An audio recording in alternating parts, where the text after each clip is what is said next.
tronc cérébral, morphologie interne. Comme dans la moelle spinale, on reconnaît trois structures: substance grise, substance blanche et cavité éppendymaire. La substance grise. La substance grise est répartie sous forme de noyaux des nerfs crâniens, de noyaux propres et de substances réticulées. Le noyau des nerfs crâniens.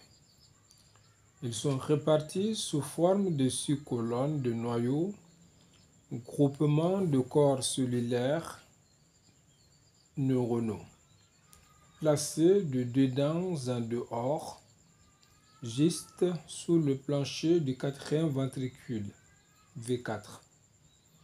Au niveau de la moelle, la substance grise est unique, tous les neurones étant mêlés avec, cependant, les neurones moteurs de la corne ventrale et les neurones sensitifs de la corne dorsale.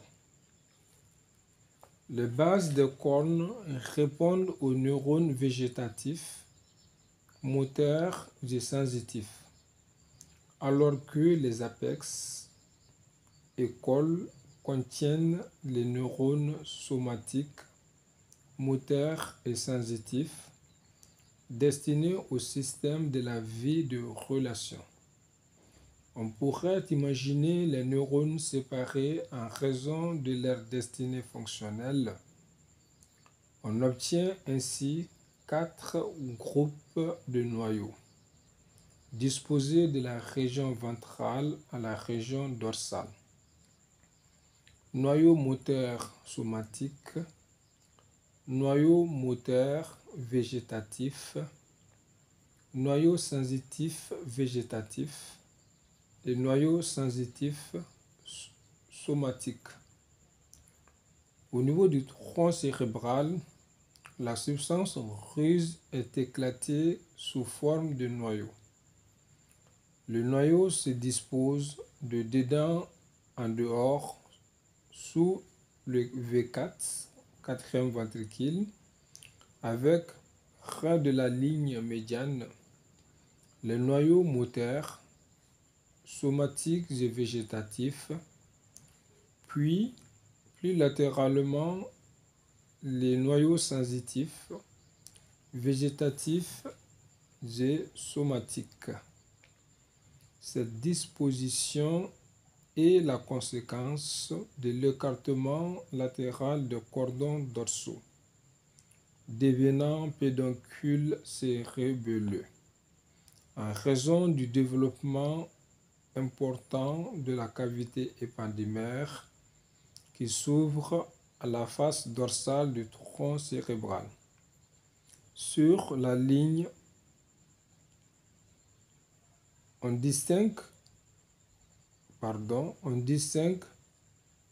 des noyaux supplémentaires car il y a au niveau crânien des dérivés n'existant que là et provenant des arcs branchiaux. Ainsi sont interposés entre noyaux moteurs somatiques et végétatifs les noyaux moteurs branchiaux et entre les noyaux sensitifs végétatifs et somatiques, les noyaux sensitifs branchiaux. Cela explique les 6 colonnes nucléaires.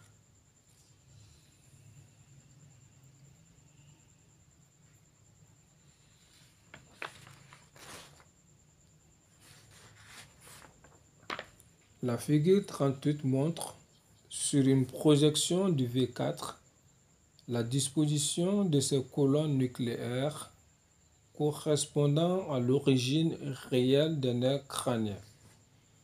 On remarque l'importance du noyau du 5e nerf crânien, trijumeau, étalé depuis le mésencéphale jusque dans la moelle haute. La figure 39 montre certains noyaux selon les 4 coupes du tronc cérébral que nous connaissons déjà. La substance réticulée.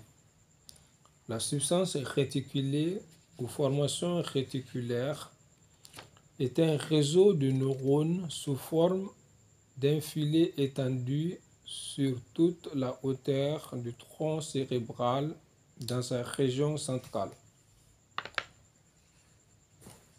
Le noyau propre du tronc cérébral. Dans chaque partie constitutive du tronc cérébral, on trouve des noyaux spécifiques à chacune de ces régions. Au niveau de la moelle allongée basse, dans la région dorsale sont situés les noyaux. Au niveau de la moelle allongée basse, dans la région dorsale sont situés les noyaux de Gold ou noyaux graciles médialement et les noyaux kinéiformes ou noyaux de Burdach plus latéralement.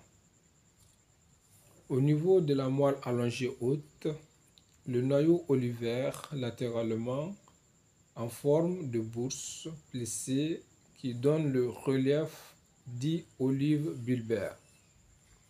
Au niveau du pont, toute une série de petits noyaux occupe la partie ventrale. Ce sont les noyaux du pont. Au niveau du mésencéphale, il existe 3 groupes de noyaux propres. Les noyaux colliculaires, au nombre de 4, ils confèrent le relief à la lame quadrijumelle au tectum mésencéphalique. Dans les tectums, on découvre le relief arrondi des noyaux rouges séparant les tegmentums du pied de chaque pédoncule cérébral, s'étalant le noyau noir ou locus niger. Sur la figure 42, la réticulée est représentée au niveau des 4 coupes classiques du tronc cérébral. Elle apparaît sous forme de masse médiane, paramédiane ou sous forme d'une masse périaquéducale au niveau du mésencéphale.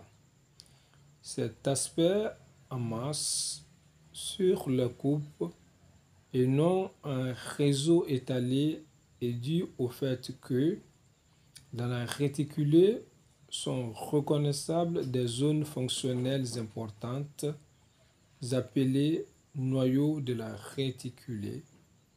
On distingue ainsi des noyaux parvaux ou magno-cellulaires, etc. La substance blanche, composée de fibres nerveuses, elle occupe la place laissée libre entre la périphérie du tronc cérébral et la substance grise. Elle est formée de fibres groupées en faisceaux et en tractus, que nous étudierons plus loin. La cavité épendymère. Elle se développe beaucoup au niveau du tronc cérébral, dans la région bulbaire et pointique, où elle s'étale latéralement et s'ouvre en région dorsale. Elle est là recouverte par le cervelet en haut et par la membrana tectoria en bas. Cette cavité est celle du 4e ventricule ou V4. Au niveau du mésencéphale, la cavité est un fin canal situé dans le tegmentum et que l'on appelle aqueduc du cerveau ou de Sylvius. Le 4e ventricule de profil est triangulaire avec un plancher situé ventralement et un toit situé dorsalement. répondant au cervelet et à la membrana tectoria percée de l'orifice de Magendie ou l'ouverture médiane du quatrième ventricule. Il faut éviter l'éponyme en anatomie. De face, la cavité est losangique avec des bords latéraux correspondant au pédicule cérébelleux supérieur en haut et cérébelleux inférieur en bas. Les angles, au nombre de 4, sont l'angle supérieur où s'ouvre l'aqueduc du cerveau ou du sulcus, l'angle inférieur où débute le canal épendymère médulaire, les angles latéraux où se rejoignent les pédoncules cérébelleux supérieur, moyen et inférieur qui sont normalement bouchés, mais il peut y avoir un orifice dit de Louchka. Le plancher comporte sur la ligne médiane un sillon net, la tige du calamus scriptorus. Latéralement à ce sillon, on note un relief bombant vers l'arrière, l'aire blanche interne, puis plus latéralement une dépression, l'aile grise. Enfin, près de l'angle latéral, un deuxième relief bombé, l'aile blanche externe. Dans la partie basse, s'échappant de la tige du calamus scriptorus, on voit les traits acoustiques qui se dirigent vers l'aile blanche externe. Ces reliefs, aile grise et aile blanche, répondent en fait au noyau des nerfs crâniens qui sont sous-jacents.